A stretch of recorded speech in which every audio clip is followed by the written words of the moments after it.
Pense nisso, senhor jurados.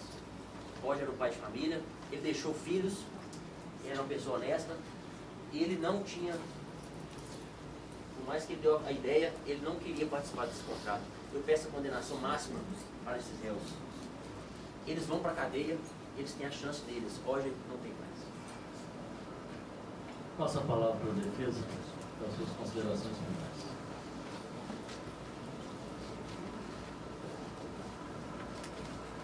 Bom dia a todos. Bom dia, senhores jurados. Eu fico abismada de como os advogados de acusação passaram 5 anos numa faculdade, não sabem até hoje que o estado de necessidade exculpante exclui a culpabilidade.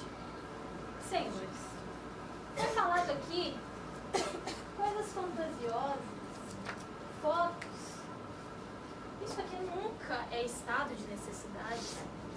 Estado de necessidade é quando nós tiramos. Isso aqui é uma criança em urubu, não é isso? Uma criança urubu? O urubu está esperando a criança morrer para ele comer?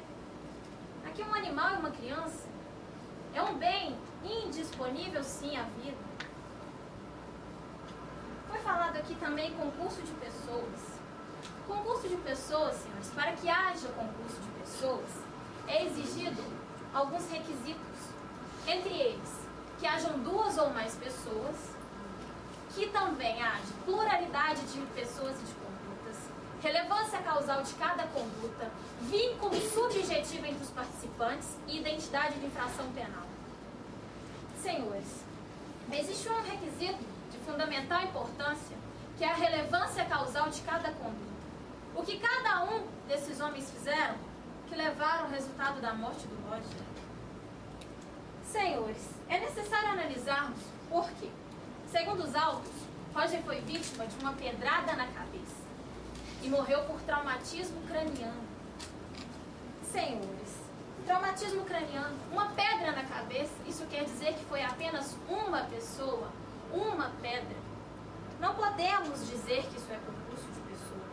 E para que haja concurso de pessoas é necessário divisão de tarefas, o que não ocorreu. Se foi apenas uma pessoa, uma pedra. Senhores, pelo que está descrito nos autos, então, é impossível sabermos quem realmente matou Roger, quem realmente produziu o resultado. Sim, estamos diante daquilo que a doutrina chama de autoria incerta. A autoria incerta é, mesmo através de perícias, é impossível saber quem produziu o resultado. O grande escritor Beccaria já dizia que para a sociedade é menos prejudicial deixar um criminoso impune do que punir o inocente. Senhores, existe também um outro requisito que não podemos deixar de mencionar, que é o vínculo subjetivo entre os participantes. Ou seja, não houve vontade dos participantes em cometerem um ato, houve extrema necessidade. Essa necessidade, embora tenha havido a morte, essa morte não é crime. Como já foi dito, está amparado pelo estado de necessidade exculpante que exclui a culpabilidade. Senhores, existe uma máxima no direito processual penal chamada in dubio pro réu, ou seja, na dúvida, absolva o réu. E é isso. Sabemos que então o crime não podemos simplesmente condenar todo mundo. Devemos saber o que cada um desses homens fizeram que levaram ao resultado morte. O problema da sociedade é achar que fazer justiça é achar um culpado. Não precisamos de um culpado. Precisamos absolver esses homens. Não era exigido que eles agissem de outra maneira. Não era exigido uma conduta diversa. Então, um penalista chamado Francesco Carnelucci já dizia em seu livro Misérias do Processo Penal que a toga separa jurados e advogados dos réus. Por eles estarem sentados nessas cadeiras, não são homens, são apenas réus. Senhores, para julgarmos esses homens é necessário que retiremos nossas togas. É necessário que olhemos para eles como homens e não apenas como réus. É necessário então, senhores, que pensemos. E se fôssemos nós? E se fossem vocês jurados naquela situação? numa caverna, com fome, com frio, prestes a morrer, agiriam vocês de outra maneira? Agiriam vocês de uma forma que não fosse, infelizmente, sacrificar uma vida? Senhores, a lei é clara. Artigo 23 do Código Penal. Não há crime. Não há crime se o agente pratica o fato em estado de necessidade. E eu pergunto aos senhores, vamos colocar nesses homens o estigma de assassinos, mesmo sabendo que a lei não lhes imputa esse crime? Vamos colocar nesses homens o estigma de assassinos, mesmo sabendo que eles não tiveram outra opção? Senhores, não podemos deixar que esses homens sejam estigmatizados pela sociedade. Não podemos deixar que esses homens, porque eles não tiveram outra opção, eles não poderiam agir diferente. Devemos sim, senhores, absolvê-los. Seja pelo fato praticado por eles, amparado pela excludente, que retira a culpabilidade e com isso afasta a ideia de crime, seja porque esses homens já estão condenados por suas memórias. Toda vez que eles fecharem os olhos, se lembrarão daquela situação, se lembrarão de como sofreram, se lembrarão.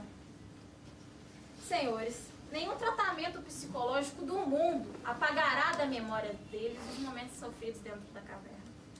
E todas as vezes que fecharem os olhos, se lembrarão de como foi sofrido, de como tiveram que matar um dos seus amigos para sobreviver.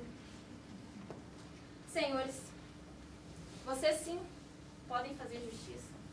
Vocês sim podem fazer cumprir a lei. Porque, pelo que me consta, todas as versões fantasiosas descritas pelos nossos advogados de acusação não tem nada que esteja na lei do que eles falaram. O estado de necessidade exculpante exclui a culpabilidade do agente. Então, senhores, o que temos que fazer, então, é absolvê-los? Justiça. É isso que eu peço. E justiça, nesse caso, é absolvição. Diante do exposto, eu suspendo os trabalhos por 10 minutos para o Conselho de Sentença deliberar.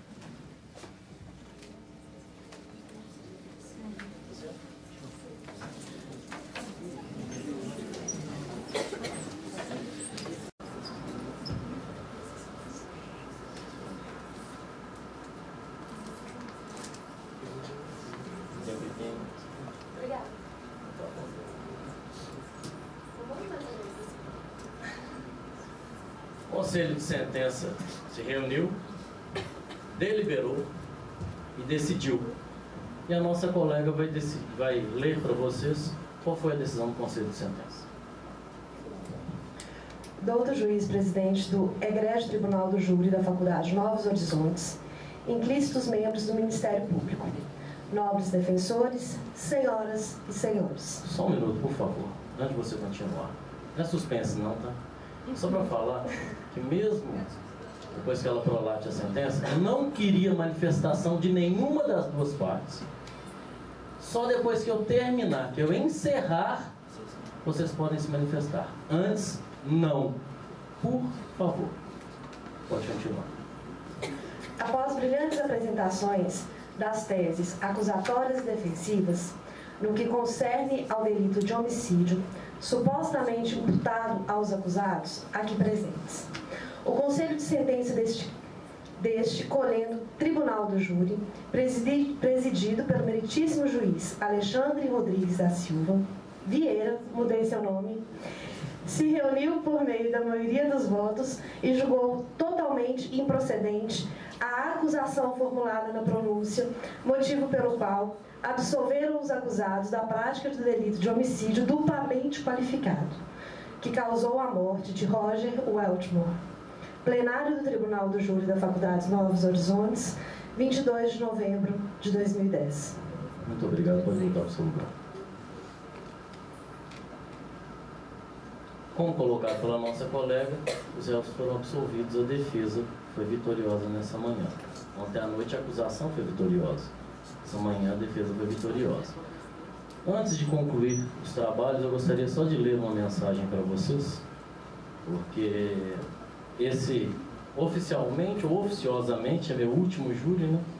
Oficiosamente, porque faltam 9 dias para eu me formar. Não é o seu E tem 2 anos que eu tenho o prazer de ser o juiz desse tribunal. Então eu gostaria só de deixar uma palavra para vocês. Prezados colegas, aproveitem sua casa, família e todos aqueles que te fazem bem. Viajem muito.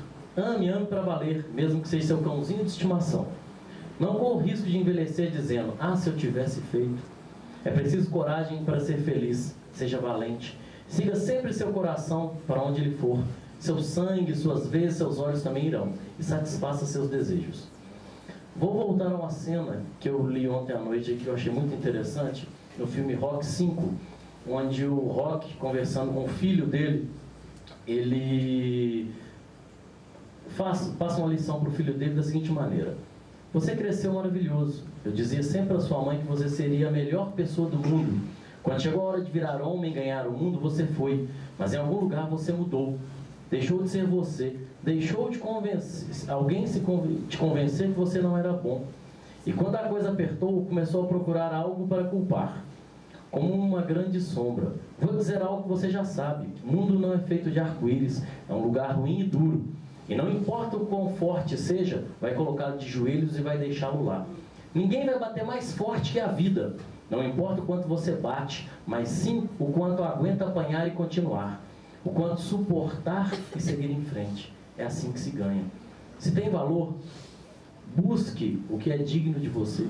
Tem que estar disposto a apanhar, não levar dedo na cara, dizendo que não é o que deseja por causa de ninguém. Covardes fazem isso. Você não é assim, é melhor que isso. Sempre vou amar você, não importa o que acontecer. É meu filho, é meu sangue, é a melhor coisa da minha vida. Mas se não acreditar em si mesmo, não terá uma vida. Eu falo que vocês muitas vezes vão ter professores mesmo, colegas, outras pessoas que vão dizer que vocês não conseguem. Vocês estão no primeiro período, hoje a sala tem mais de 50 alunos, e eu sei que agora é difícil. Quando vocês chegarem no 10º e faltar 9 dias para formar igual falta, vocês vão ver o prazer que foi esse curso inteiro e vão sentir saudade como eu já sinto. Eu ainda tenho 1 ou 2 semanas aqui, mas já estou com saudade da faculdade. Então, não desistam do sonho de vocês. Busquem e acreditem nele. Não deixa ninguém falar para vocês que vocês não podem, porque vocês podem sim. Sonhem com aquilo que vocês quiserem, seja o que for, porque você possui apenas uma vida e nela só tem uma chance de fazer aquilo que quer. Lutem pelos seus sonhos. Sonhem com uma sociedade mais justa e realizem seus sonhos. Diante de todo o exposto, declaro encerrada essa sessão de julgamento. Muito obrigado a todos e tenham um ótimo dia. Parabéns para a defesa.